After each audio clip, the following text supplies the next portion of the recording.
Assalamualaikum, nama saya Muaz. Okey, ini adalah satu video lanjutan daripada video yang bertajuk Manusia Syaitan.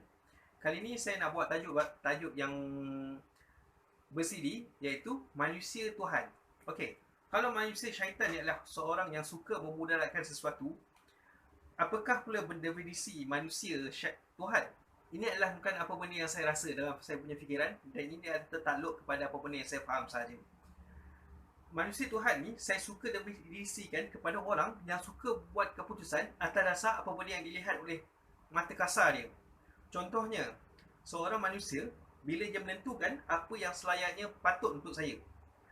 Satu hari saya datang untuk memberitahu pekerjaan, yang mana saya mengharapkan pekerjaan tu adalah bukan satu benda yang relevan dengan tugasan yang diberikan kepada saya, di mana saya dapat mampu menjalankan tugas dan berikhtiar untuk memastikan saya dapat menjalankan tanggungjawab dengan baik, dan saya juga memberi satu pemikiran yang kreatif, dan saya mampu berinovasi dan mengubah suai tentang apa benda yang ada supaya menjadi persekitaran yang lebih baik untuk diri saya kerana saya yang bekerja di kawasan itu.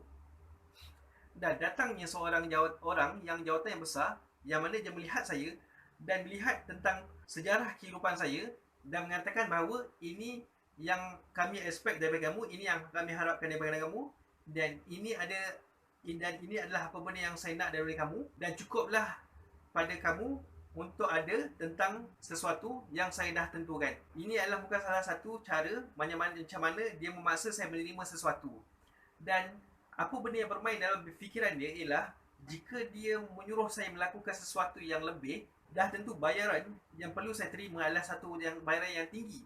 Jadi dia tidak mahu kerana dia telah mempunyai bajet-bajet yang tertentu yang telah difikirkan, yang mana ia bersesuaian dengan apa benda yang saya buat. Tapi bagi saya, dalam masa yang sama, dia menafikan kebolehan yang saya ada. Jadi pada pemikirannya, seharusnya saya merendahkan capability saya merendahkan kekuatan diri saya supaya saya dapat menjadi seperti apa benda yang dia harapkan. Itu adalah cara yang paling mudah untuk kamu faham. Jadi manusia Tuhan ni ialah orang-orang yang menentukan seberapa banyak ataupun seberapa bagus yang patut ada pada diri kamu untuk kamu tunjukkan pada orang sekeliling, dan kebaikan yang kamu buat pada orang sekeliling adalah benda-benda yang terkawal, dan kamulah orangnya yang menentukan kepada kebaikan, berapa banyak kebaikan yang mampu saya lakukan dan kebaikan apa yang patut saya berikan pada orang. Kadang-kadang adanya pemikiran orang-orang yang berjawatan tinggi ini mengatakan bahawa kita ni jangan baik sangat dengan orang, takut nanti kepala kita dibijak. Seolah-olah seperti tidak ada pengecualian, melainkan kita menyuruh mereka bercakap dengan mesin-mesin yang kita taikkan. Bermaksud, adanya syarat-syarat yang telah ditulis atas satu kertas dan diberikan kertas tu pada dia, pada pelanggan, dan suruh dia baca, dan apa yang ada kat situ, di situlah. Jadi tidak ada istilah kebaikan yang luar biasa, melainkan kepada perkara yang sepatutnya berlaku pada pemikiran dia.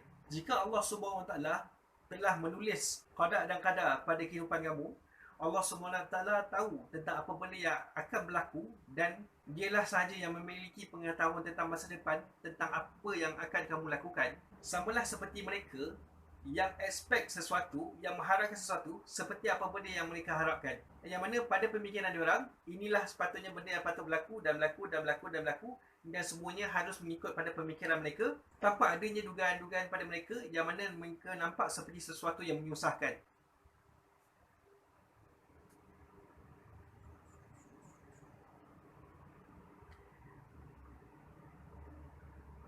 Kamu ada tak pengalaman hidup kamu yang menjadikan diri kamu di tempat saya yang sebegitu?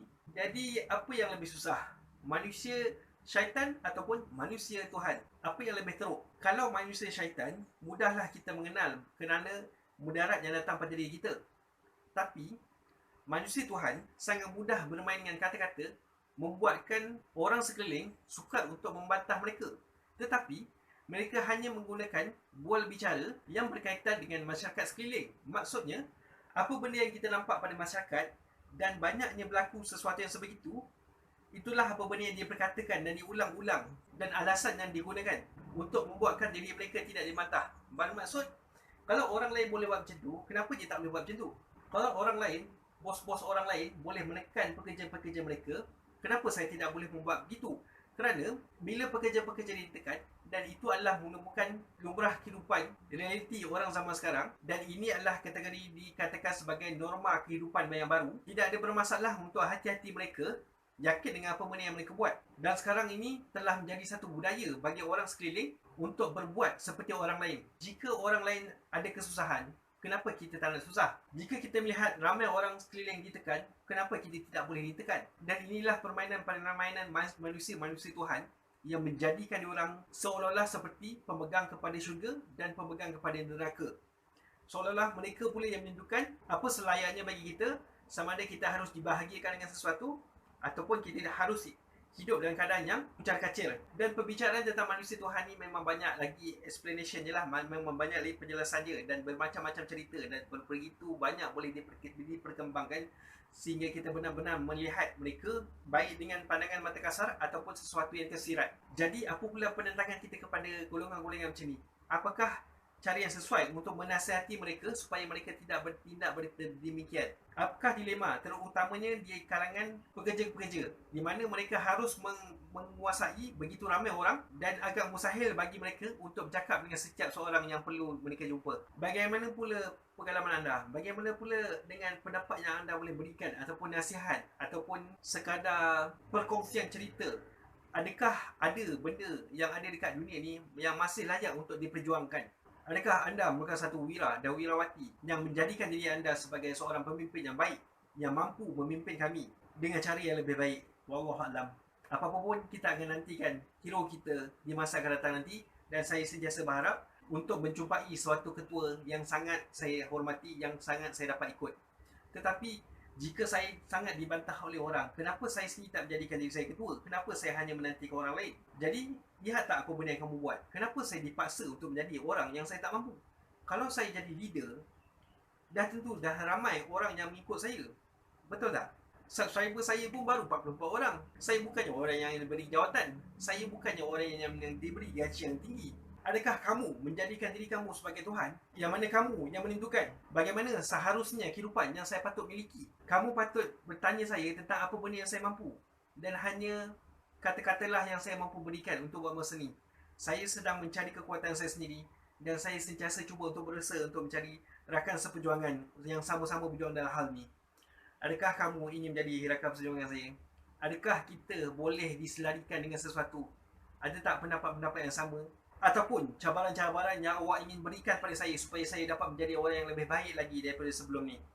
Apa-apa pun, saya mengharapkan bual bicara kita menjadi satu benda yang lebih sihat, dan bukan hanya mengarah-ngarah saya itu dan ini, dan kita semua boleh mencapai kejayaan yang kita inginkan, insya-Allah. Di masa akan datang ni kita akan cuba kupas lagi pasal benda ni. Apa-apa pun, bye-bye dan menjadi diri. Assalamualaikum.